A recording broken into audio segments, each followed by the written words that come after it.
안녕하세요. 오늘도 함께 하나님 말씀 묵상하며 기도의 자리로 나아가면 좋겠습니다. 오늘은 마태복음 18장 1절부터 4절까지의 말씀, 어린아이와 같은 믿음이 어떤 것인지 함께 묵상해 보도록 하겠습니다. 어느 날 제자들은 예수님께 다가와서 이렇게 여쭤보았습니다. 1절 말씀 보면 하늘나라에서는 누가 가장 큰 사람입니까? 라고 여쭤본 거죠. 예수님께 이런 질문을 했던 제자들의 의도는 무엇이었을까요? 명백하게 이들은 각자 자신이 하나님 나라에서 가장 높은 사람, 가장 큰 사람이 되고 싶다라는 그런 의도를 가지고 이런 질문을 했던 것입니다. 특별히 이들이 생각했던 것은 예수님께서 왕이 될 것이고 왕자에 오르셨을 때에 내가 예수님의 오른편과 왼편에 앉고 싶다라는 그런 갈망들을, 야망들을 다 갖고 있었던 거죠. 그래서 결국 예수님을 따르던 이 제자들의 주요 관심사는 사실 예수님이 아니었습니다. 혹은 예수님의 뜻이 이루어지는 것이 아니라 예수님을 통해 예수님을 수단 삼아서 자신들을 높이는 거였던 거죠. 그래서 이런 마음은 이제 그들로 하여금 자연스럽게 서로를 계속 견제하고 서로 경쟁하게 만들었던 것입니다. 그래서 우리가 복음서에서 계속 보는 장면이 무엇일까요? 제자들은 서로 계속 싸우는 거죠. 예수님께서 사로잡히시기 직전까지 이들은 누가 가장 큰 자인가, 누가 가장 높은 자인가, 누가 예수님이 왕위에 오르셨을 때 그분의 우편과 좌편에 앉을 것인가, 이것을 가지고 싸웠던 것입니다. 누가복음 9장 46절 보면 이렇죠. 제자들 사이에서는 자기들 가운데서 누가 가장 큰 사람이냐 하는 문제로 다툼이 일어났다. 또 예수님께서 악한 자들에게 잡히시기 직전에 얼마 전까지도 이렇게 계속 똑같이 싸웠습니다. 누가복음 22장 24절 제자들 가운데서 누구를 가장 큰 사람으로 칠 것이냐는 물음을 놓고 그들 사이에 말다툼이 벌어졌다. 제자들의 이런 모습을 보면서 예수님의 마음은 과연 어떠셨을까요?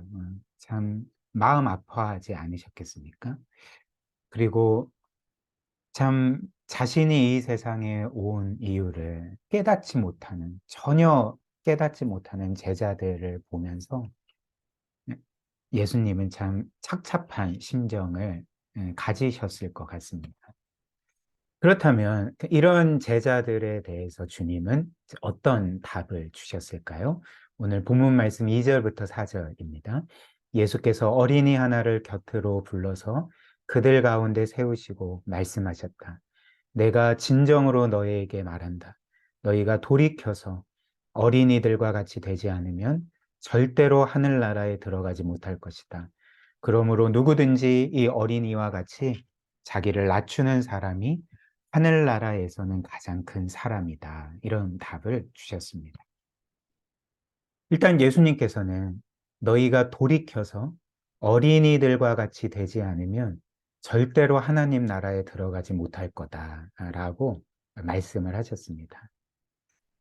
즉, 어린아이와 같이 되지 않으면 제자들이 꿈꾸는 것처럼 천국에서 큰 자가 되지 못하는 것은 말할 것도 없고 아예 천국에 들어갈 수 없다는 거죠. 아예 구원을 받을 수가 없다는 말씀을 주셨던 것입니다. 그렇다면 예수님의 말씀, 이 어린아이와 같이 된다는 것은 무엇을 의미하는 걸까?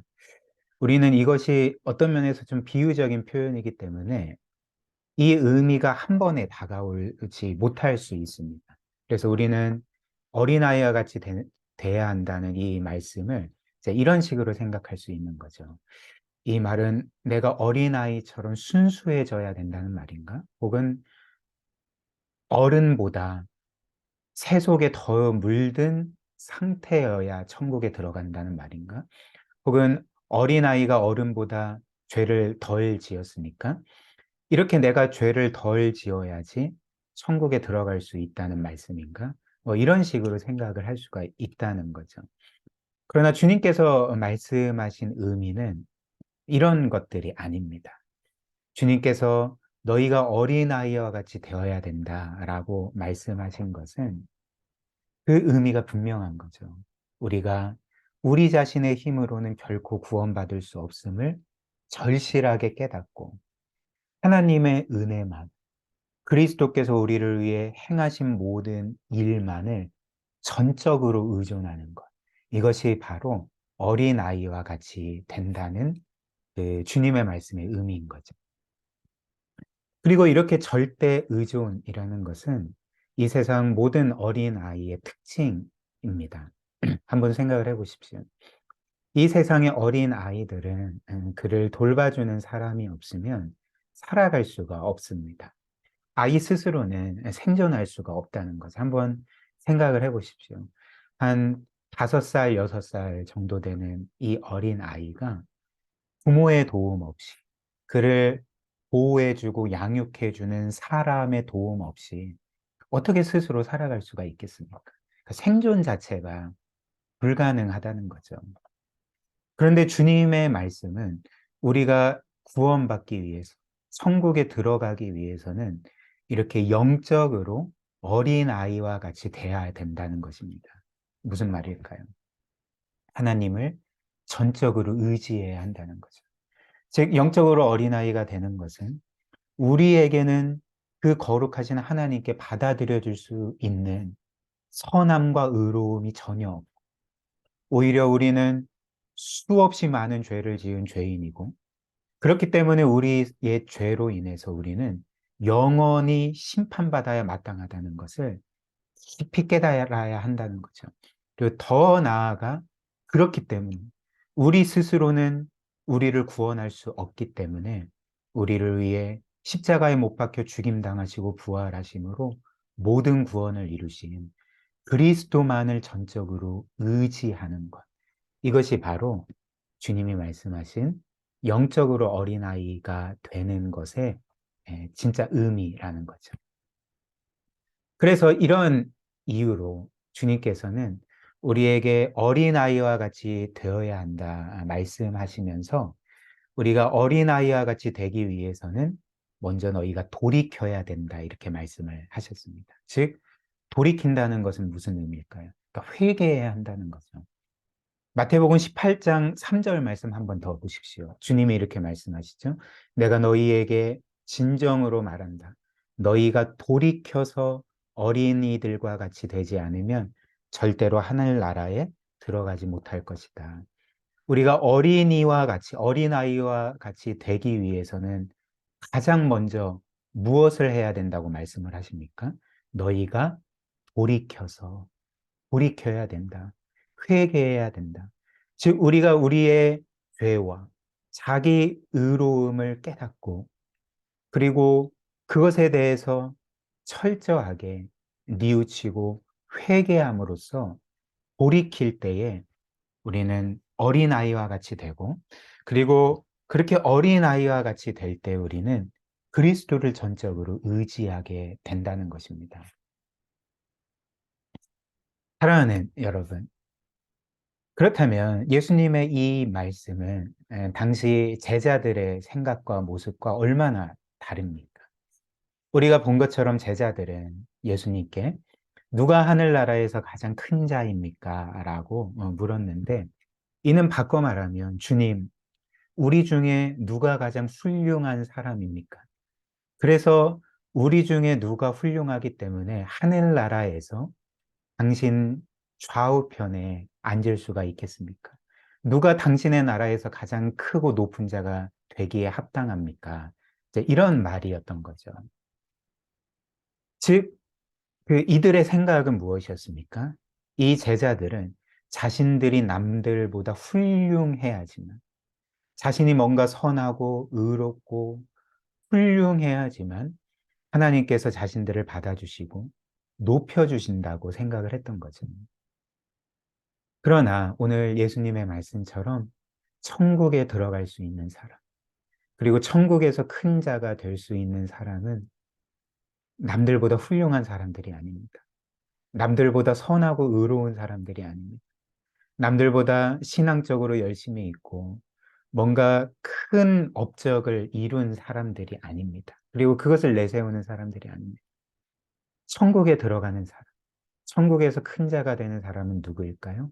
어린아이와 같이, 영적인 어린아이와 같이 자신이 얼마나 큰 죄인인지, 그래서 자신이 얼마나 하나님의 은혜가 필요한 사람인지를 깨닫고 그 은혜를 또 그리스도께서 행하신 모든 일을 전적으로 의지하는 사람이라는 것입니다. 그리고 이 은혜에 감사하고 감격함으로 순종하는 삶을 살아가는 것이 어린아이와 같은 믿음을 가진 사람들이라는 거죠. 특별히 하나님께서 그분의 자녀인 우리에게 원하시는 것이 무엇일까요? 하나님께서 자녀인 우리에게 가장 원하시는 것은 그 하나님의 사랑을 확신하고 그 하나님을 전적으로 의존하는 믿음일 것입니다. 한번 생각을 해보십시오. 만약 어떤 자녀가 자신의 부모에 대해서 이렇게 생각한다고 생각을 해보십시오. 나의 부모는 내가 훌륭해야지만 나를 사랑해 줄 거야. 내가 뭔가 그들이 보기에 어떤 자격이 갖추어질 때 나를 사랑해주고 받아줄 거야. 라고 생각을 하면서 정말 부모는 그를 너무나도 사랑하는데 자녀는 부모의 사랑을 믿지 못하고 도리어 그 사랑을 자신의 어떤 노력으로 훌륭함으로 얻어내려고 계속 애쓴다면 아마도 그 자녀를 사랑하는 부모의 마음은 찢어질 것입니다. 굉장히 슬퍼하겠죠. 내 자녀가 나의 사랑을 믿지를 못하는구나. 내 자녀가 뭔가 내가 그가 잘하면 사랑해주고 못하면 버리는 것과 같은 나를 그런 식으로 생각을 하는구나 라고 이제 마음 아파하지 않겠습니까? 그런데 이는 하나님에게도 마찬가지라는 거죠. 하나님은 우리가 그분의 사랑을 믿지 못하여서 우리의 노력으로, 우리의 훌륭함으로 그분의 사랑을 얻어내려고 애쓰는 것 자체를 마음 아파하신다는 것입니다. 바꿔 말하면 하나님이 가장 원하시는 것은 우리가 그분의 사랑을 확신하는 거죠. 아무 값 없이 조건 없이 은혜로 베풀어 주시는 그리고 신실하게 영원토록 베풀어 주시는 그 사랑을 확신하고 우리가 어린 자녀들 같이 그 아버지 하나님을 전적으로 신뢰하고 의존하기를 그 어떤 것보다도 원하신다는 것입니다. 그리고 그 사랑을 늘 값없이 받고 누리기를 원하시고 그 사랑 안에서 그 하나님과 우리가 기쁨의 교제를 나누기를 원하시는 것입니다. 이를 기억하며 늘 하나님 사랑의 확신을 가지고 어린 아이와 같이 하나님께 나아가는 저와 여러분들이 되시기를 주님의 이름으로 축복합니다. 우리 말씀 기억하며 함께 기도할까요? 우리는 정말 이 어린아이와 같은 믿음으로 우리 하나님과 예수 그리스도를 의지하고 있습니까? 즉, 우리를 향한 아버지의 사랑, 그것을 확신하면서 정말 내가 어느 때든지 하나님께 나아갈 때 하나님은 나를 사랑해 주시고 받아주실 거다라는 그런 믿음으로 하루하루를 살고 계십니까? 만약에 그렇지 않다면 우리가 하나님의 사랑을 확신합시다. 또 우리를 향해 바라시는 것이 어린 자녀가 부모의 품에 그 사랑을 확신하며 안기고 그 부모를 전적으로 신뢰하고 의지하는 것임을 우리가 다시 한번 기억합시다. 그래서 이 사랑을 굳게 믿고 늘 하나님과 기쁨의 교제 나누는 복된 삶 살아가게 해달라고 이 시간 우리 말씀 기억하며 함께 기도하도록 하겠습니다.